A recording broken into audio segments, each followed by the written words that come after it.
All right, this video is just for Jews who don't like Donald Trump, and especially those Jews who say he's anti-Semitic.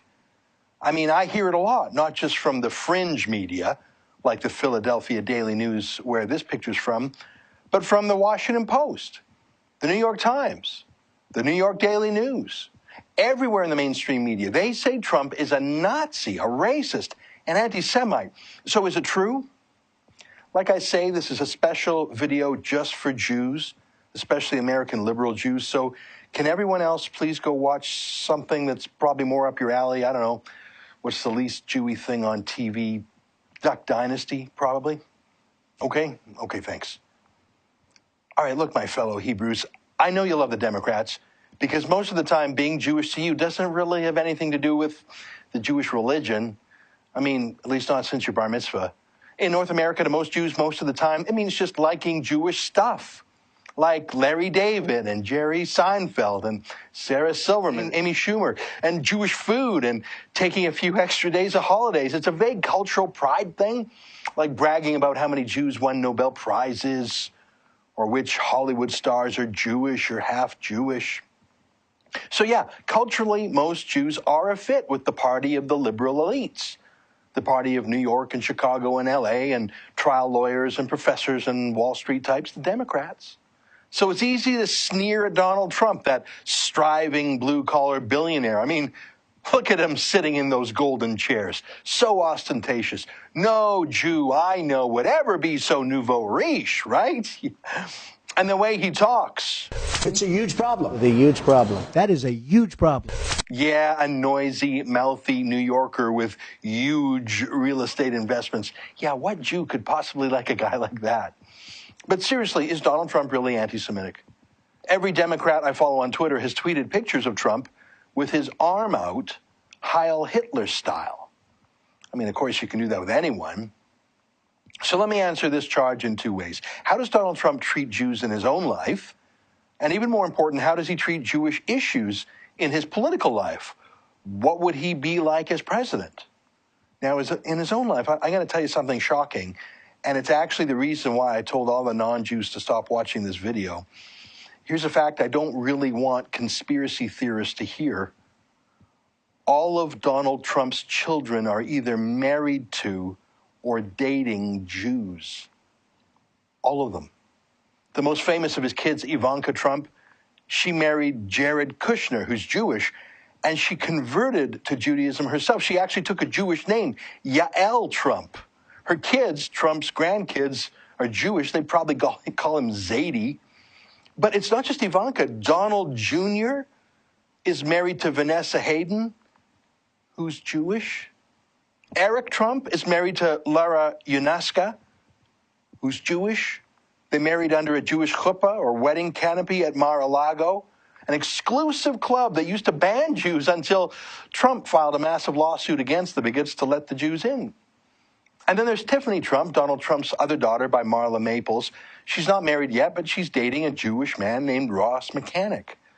Trump has one more kid with Melania. His name is Barron. He's just 10, so it's not yet 5 kids out of 5 who are with Jews, but I wouldn't bet against Barron dating a Jew, would you? That's in Trump's personal life. His company, the Trump Organization, pretty Jewy. Executive Vice President, Michael Cohen. Other Executive Vice President, Jason Greenblatt. Chief Financial Officer, Alan Weisselberg.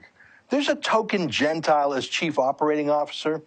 Pretty much the Shabbos goy who goes into the office by himself on Yom Kippur. Here's Donald Trump as a parade marshal at the Salute to Israel March in New York in 2004, a dozen years ago. He's been pro-Israel and pro-Jewish long before this campaign. And his campaign? Jewish. Stephen Miller, the firebrand speechwriter and spin doctor who also gives the warm-up speeches at the crowd for Trump's rallies? Jewish. I saw this, Michael Abood, communications coordinator. Sounds Muslim, right? No, Sephardi Jew. Steve Mnuchin, finance chair. Jewish, of course. So everywhere Trump goes, he's pretty much outnumbered by Jews. His own family, his staff, his circle of friends. I wonder if he ever feels like he needs a break from us. But still, I don't know. Maybe he is a secret anti-Semite. I mean, Hillary Clinton says he's racist, and she wouldn't lie about that, would she? Well, here's the thing. It is possible to pose for pictures with Jews and have Jews marry into your family and to speak at Jewish rallies and take Jewish donations and still be awful when it comes to policies about Jews in Israel and the threat of Muslim terrorism. I mean, Hillary Clinton and Barack Obama, they have plenty of Jewish friends, even though they have been the most hostile administration towards Israel in history. I mean, they lit the fire of the Arab Spring. They gave Iran permission to build nukes. So what about Trump's public policy positions? Well, in June, Trump gave the most amazing policy speech I've ever heard by a politician of any party outside of Israel, where he speaks so plainly and honestly about radical Islam and its war on Western values. I'm sure you have not seen it, because the media prefers to report on and debate the nuances of Trump's goofier tweets all day. But let me play for you 2 clips from that speech. You really owe it to yourself to watch the whole thing. Here's the first clip. We cannot continue to allow thousands upon thousands of people to pour into our country, many of whom have the same thought process as this savage killer. Many of the principles of radical Islam are incompatible with Western values and institutions.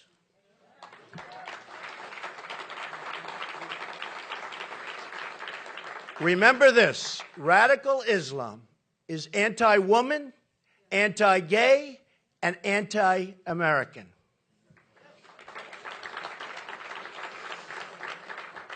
I refuse to allow America to become a place where gay people, Christian people, Jewish people are targets of persecution and intimidation by radical Islamic preachers of hate and violence.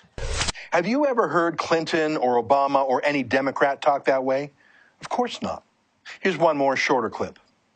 This is not just a national security issue. It's a quality of life issue.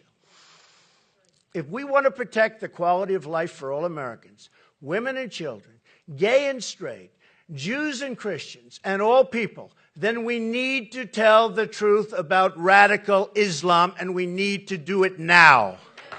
That's Trump. Brilliant speech. And it's not just something he started saying lately during the campaign. Speaking of tweets, here's a tweet Trump wrote about 5 years ago. The White House should stop publicly pressuring Israel on Iran. Iran's nuclear program is the threat, not Israel's right to self-defense. That's great. Here's another from 2011. He said, why is the UN planning to attack Israel's sovereignty and ignore Iran's nuclear program? The U.S. should look at future funding. Here's one more about the United States funding Hamas. He wrote, bad move. Barack Obama released $147 million in aid to the Palestinians. That money is going to Hamas. That's Donald Trump. There has never been a more pro-Israel candidate for president ever. So what about Hillary, though? I mean, she's certainly done the Jewish fundraising circuit in America. She says all the right things at AIPAC conferences, but when she's in the Middle East, well, let's put it this way. She follows the money, which obviously starts with the most anti-Semitic, anti-Christian, anti-woman dictatorship in the world, Saudi Arabia. Hillary loves the Saudis, and they love her. They gave her foundation $25 million, just as a gift. And that's just from the kingdom of Saudi Arabia. Other Saudi sheiks donated to her personally, as did Muslim dictatorships like Kuwait, Qatar, Oman, the United Arab Emirates. Millions of dollars, private gifts to her personal foundation while she was Secretary of State. That's why she kept her email secret, so no one could see the quid pro quo, what was said to the Saudis in return for the money. Clinton's most intimate assistant, Huma Abedin, born in the U.S. but raised in Saudi Arabia, is from a family of Islamic extremists. Huma worked with the Muslim World League, an organization funded by the Saudi government that was used by Osama bin Laden to finance his operations. And even after 9/11, Huma was still working for the extremist Journal of Muslim Minority Affairs with her sister, her brother, and her mother. The Muslim extremism is the family business, and now she's Hillary Clinton's top aide. But Clinton has always been close to Muslim extremists. Even before she set up a foundation to make money off it, here she is more than 15 years ago, hugging Suha Arafat, then the wife of Yasser Arafat, moments after Suha Arafat had accused Jews of using poison gas on Palestinian babies. Clinton kissed her after she said that. But you don't need to go back 15 or 20 years. Just look at what Clinton did during her term as Secretary of State. She pushed ahead with the nuclear deal for Iran. She supported Mohammed Morsi of the terrorist Muslim Brotherhood in his takeover of Egypt. And she stood by him as he started to bring in Sharia law in Egypt. And Clinton objected when the Egyptian army helped topple Morsi and restore order. Clinton and Obama were the architects for the extremely hasty total withdrawal and abandonment of Iraq against Pentagon advice. It happened so quickly, it created the void filled by the Islamic State terrorists. Clinton loved to topple steady, stable regimes, especially those that were the most benign towards the West, Egypt and Libya's Muammar Gaddafi. Even though Gaddafi had renounced weapons of mass destruction, paid billions in reparations to the UK for terrorism, and said he wanted to be an ally, Clinton took him out. We came, we saw, he died. Did it have anything to do? Yeah, she helped topple Gaddafi, and she stood by as Islamic radicals took over the country. Stood by as Muslim terrorists murdered 4 U.S. citizens, including the ambassador, blaming it on a YouTube video. The fact is, we had 4 dead Americans. Was it because of a protest, or was it because of guys out for a walk one night who decided they'd go kill some Americans? What difference at this point does it make? Clinton knew it was Muslim terrorists, but she was part of the lie to cover it up to protect Obama's re-election chances. Clinton never says the words Islamic terrorism. She just can't say them. She says the opposite, though, after every Islamic terrorist attack. Here she is. She says, let's be clear, Islam is not our adversary. Muslims are peaceful and tolerant people and have nothing whatsoever to do with terrorism. Really? She wrote that just days after Muslim terrorists killed more than 100 people in Paris. Clinton says Angela Merkel, the German chancellor, who's let in 2 million Muslim men in the past year, she says Merkel is her role model. She says she'd increase the number of Muslim migrants to the United States by 500%. Do you doubt it? So, yeah, Jews, I think it's time to grow up a bit. If being Jewish to you is just about bagels and remembering the Holocaust, then vote for whoever. If you hate the Republicans because your family always voted Democrat and you think Trump is a bit much, vote for whoever.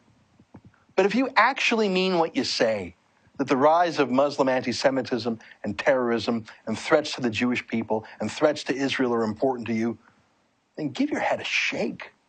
Hillary Clinton is the most anti-Israel candidate in history who has taken tens of millions of dollars from Muslim dictators, who has a Saudi radical as her most intimate advisor, and who promises to bring in countless Muslim migrants to the heart of America.